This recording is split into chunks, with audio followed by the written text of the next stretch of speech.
Senhoras e senhores, recebendo em nossos estúdios, produtor rural, ex-ministro da Agricultura, Antônio Cabreira. Mais uma vez visitando Chapadão do Sul e lhe convidamos para o nosso quadro A Convite. Seja sempre bem-vindo a Chapadão do Sul. Muito obrigado, é uma alegria sempre retornar a Chapadão do Sul. Aliás, um exemplo do que é o agro brasileiro. Ontem eu participei aqui do culto da colheita e nada mais justo de que todos nós brasileiros, independente de sermos agricultores ou não, de agradecer a Deus por esse país que a gente tem. Quando a gente fala Antônio Cabreira, não tem como nos lembrarmos, nós os mais velhos um pouco, os mais experientes, né, do ministro da Agricultura, Antônio Cabreira. Cabreira, quando se fala em ministro da Agricultura, do passado, do presente, nós lembramos praticamente de 4 nomes. Né? Nós temos o Alisson Paulinelli, que foi importantíssimo para o agro brasileiro, um homem que deu a condição de se desbravar o Centro-Oeste com a criação da Embrapa, que a Embrapa acabou descobrindo a correção de solo do Cerrado, que permitiu inicialmente a cultura do soja, e depois veio tantas outras na sequência, inclusive indicado, né, para o Prêmio Nobel da Paz pelo trabalho em combate à fome no mundo. Depois, Roberto Rodrigues, outro ministro importante para o Brasil. O Antônio Cabreira, também muito conhecido por abrir o Brasil para o exterior. Como que foi isso? Foi um plano de governo? Foi ideia sua? Como que aconteceu e o que mais marcou o ministro Cabreira na época? Bom, eu queria antes mais só de dar um reforço e o meu testemunho sobre o trabalho do ministro Alisson Paulinelli.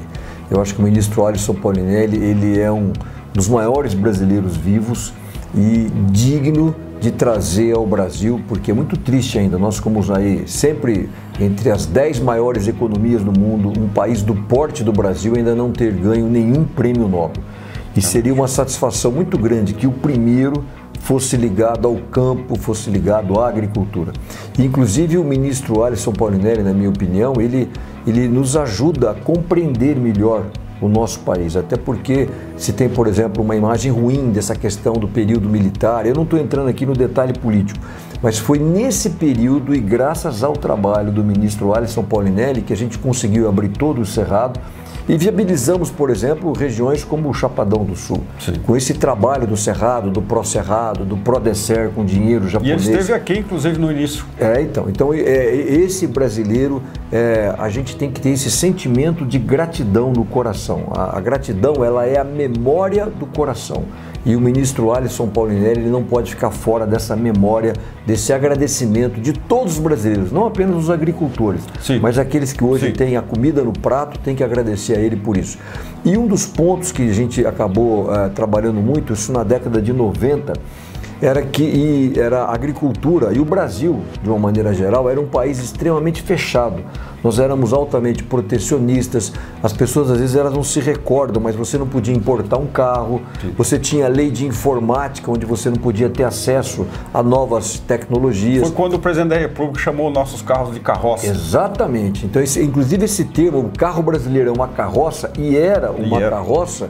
Isso só foi possível a abertura da economia, quando nós trouxemos, porque veja, todo investidor estrangeiro, toda empresa estrangeira que chega no Brasil, o que ela traz? Ela traz o capital, ela traz a tecnologia e ela traz o mercado, porque ela quer levar. Então, tudo isso é muito bem-vindo. E na década de 90, o que nós fizemos foi promover essa grande abertura.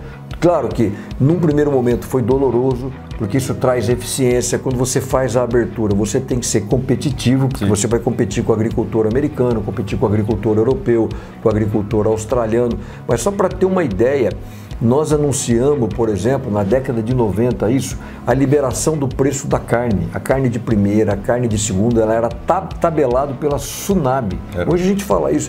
O leite Desde 1945, do presidente Getúlio Vargas, o leite era tabelado. Você imagina, isso é o que você vê hoje na Venezuela, que você vê na Coreia do Norte, você não consegue encontrar esses produtos. Então essa abertura, ela foi um dos fatores também que levou esse grande salto, essa grande expansão do agro brasileiro, porque terra a gente tinha, agricultura a gente tinha, o que faltava era essa liberdade econômica para a gente desenvolver todos esses talentos. Como o senhor disse, trouxe muitos problemas, né? E com o tempo a gente foi superando esses problemas, passo a passo, problema por problema, resolvendo um de cada vez, e até que chegou Roberto Rodrigues, também, que foi um nome importante para externar, para levar para o mundo a agricultura brasileira, principalmente na área de marketing, né? Divulgar o Brasil lá fora. E nesse sentido também veio a quarta pessoa, né?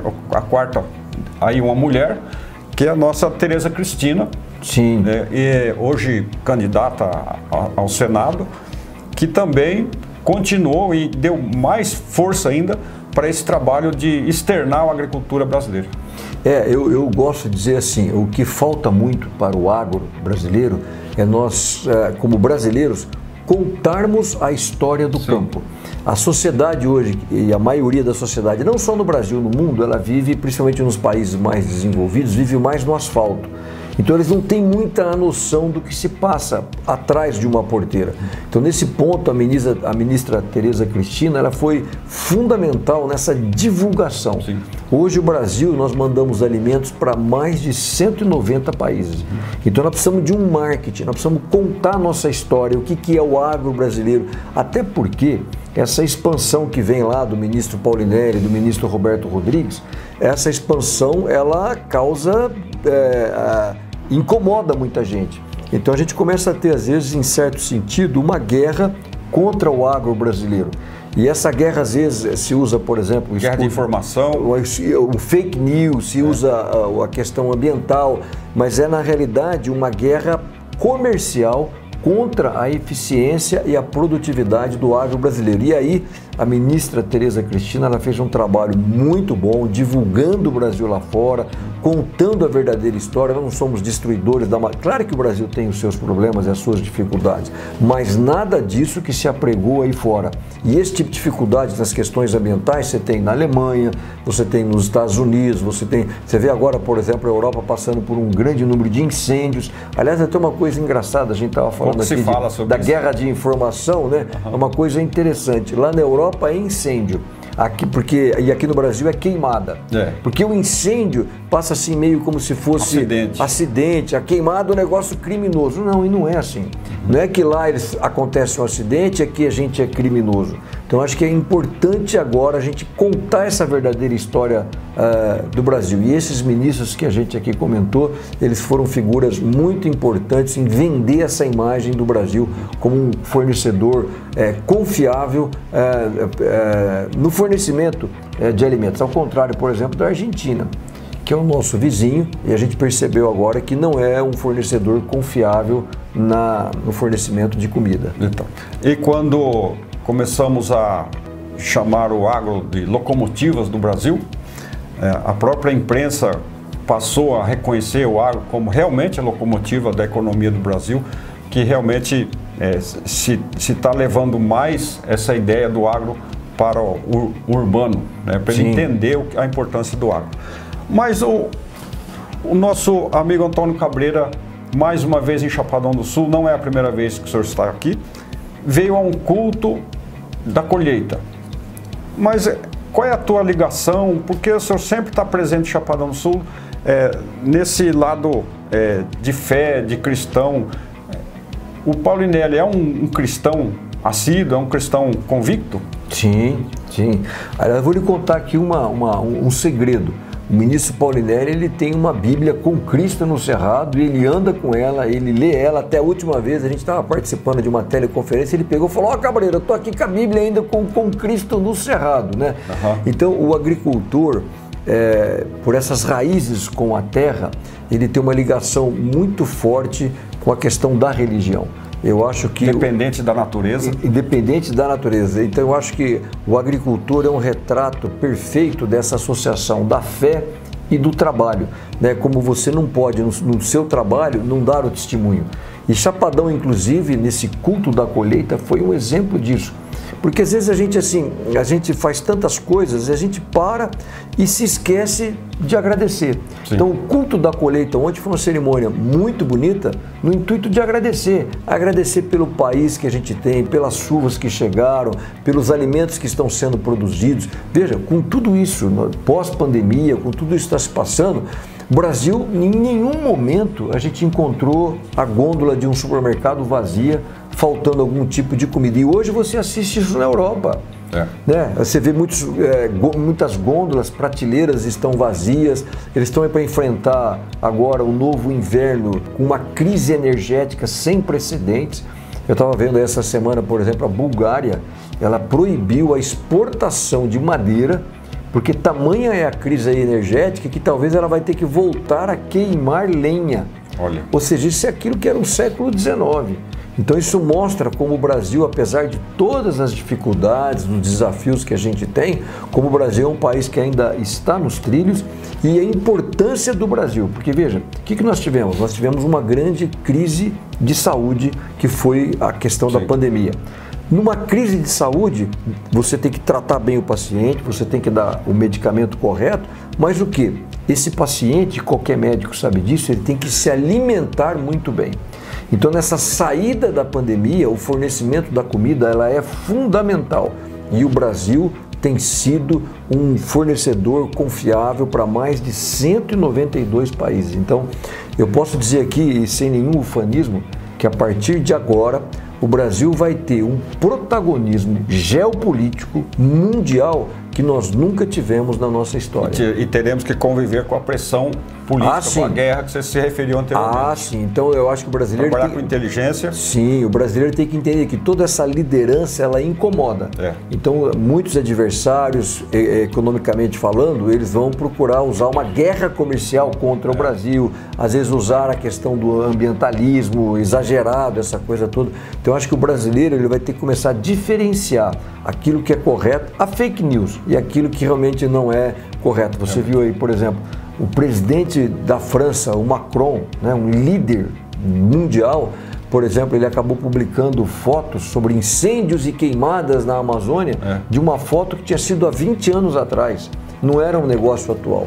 Então acho que o brasileiro tem que começar a saber diferenciar isso. Não é possível que um homem com esse grau de informação que ele tem, com a cultura que ele tem, que ele não é possível que ele não ia saber que aquilo ali é uma foto antiga, não é? Exatamente. Então, não ia ser tão ingênuo, né? Realmente há interesse de denegrir a imagem do... Sim, e essa ação do presidente Macron, você pode ter certeza, é um protecionismo em relação aos produtos franceses. Tanto é que recentemente, olha que coisa incrível, o ministro da Agricultura, a gente está falando aqui dos ministros da Agricultura brasileiros, o ministro da Agricultura da França, ele foi à televisão e ele pegou um frango e disse o seguinte: olha, um frango produzido na França não é a mesma coisa do que um frango produzido no Brasil. Você tem que comer um frango francês. Quer dizer, da onde ele está tirando isso? Quer dizer, isso aí é uma guerra comercial. Ele não tem mais argumentos nenhum dizendo, olha, vamos comer. Porque o frango brasileiro hoje, ele é um exemplo do que é tecnologia, do que é produtividade e do que é qualidade. Para você exportar para mais de 190 países, você tem que ter muita tecnologia, porque às vezes as pessoas, e eu quero aproveitar o programa, elas pensam que o agro é meio atrasado, as novas tecnologias estão aí nos smartphones, nos equipamentos eletrônicos, no computador, mas eu vou dizer para você, por trás de um grão de soja, tem tanta tecnologia como tem hoje no telefone celular. Porque se você não tiver essa tecnologia, eficiência, produtividade, você não vai conseguir exportar para mais de 190 países. Até porque somos muito bem fiscalizados, né, pelos interesses comerciais. Em controle de qualidade e assim por diante. Mas voltando à fé cristã, eu acabei descobrindo na internet um site Fé e Trabalho. Do que se trata? É verdade. Na realidade, o Fé e Trabalho, ele vem para mostrar isso. Às vezes as pessoas acham que trabalho é uma coisa e que a fé, a religião, ela tem que ficar separado. E não é isso. Se você pegar, por exemplo, na Bíblia, praticamente todas as parábolas de Jesus, e Jesus era um bom contador de história, uma lição para a gente. Eu acho que nós precisamos contar melhor a história de sucesso que é o agro. Todas essas parábolas, elas não aconteceram no ambiente religioso. Elas aconteceram fora de uma sinagoga, fora de um templo religioso. Elas aconteceram onde? No mercado. Elas aconteceram nas áreas de trabalho, na rua, Jesus andando, num poço de água, tirando ar, ali atendendo a mulher samaritana. Então ele mostra muito isso, a relação da fé e do trabalho. Inclusive, para mostrar um pouco a intensidade disso, Jesus, né, o meu Salvador e como o líder da religião cristã, e todo mundo sabe a importância do que é o cristianismo, ele não era um líder religioso. Jesus, ele era um carpinteiro. Então, aquele que mudou a história, hoje você aí vai colocar a data, você vai preencher um cheque, né? Antes e depois de Cristo, quer dizer, mudou o mundo, ele tinha uma profissão, ele tinha um trabalho. Então, através do trabalho, eu posso dar testemunho do que é esses valores cristãos em relação à família, em relação àquilo que o Brasil hoje tanto está precisando. Então, recomendamos o site feetrabalho.com.br, né? Isso, você pode ir lá, entrar nesse site, ali tem Instagram, tem todas as mídias sociais, pode interagir e você vai ficar sendo edificado, aprendendo muito sobre essa relação da fé e do trabalho e principalmente da liberdade. Liberdade religiosa, a liberdade econômica, liberdade de imprensa e assim por diante. Muito bem. Sou Antônio Cabreira, ex-ministro da Agricultura, um homem de fé, esperando o senhor o ano que vem novamente, no mínimo, né? O ano que vem novamente, em mais um culto da colheita, se Deus quiser. Seja sempre bem-vindo a Chapadão do Sul. Amém. Um grande abraço a todos vocês e pode ter certeza, Chapadão do Sul hoje é um grande exemplo para todo o nosso Brasil. Muito obrigado.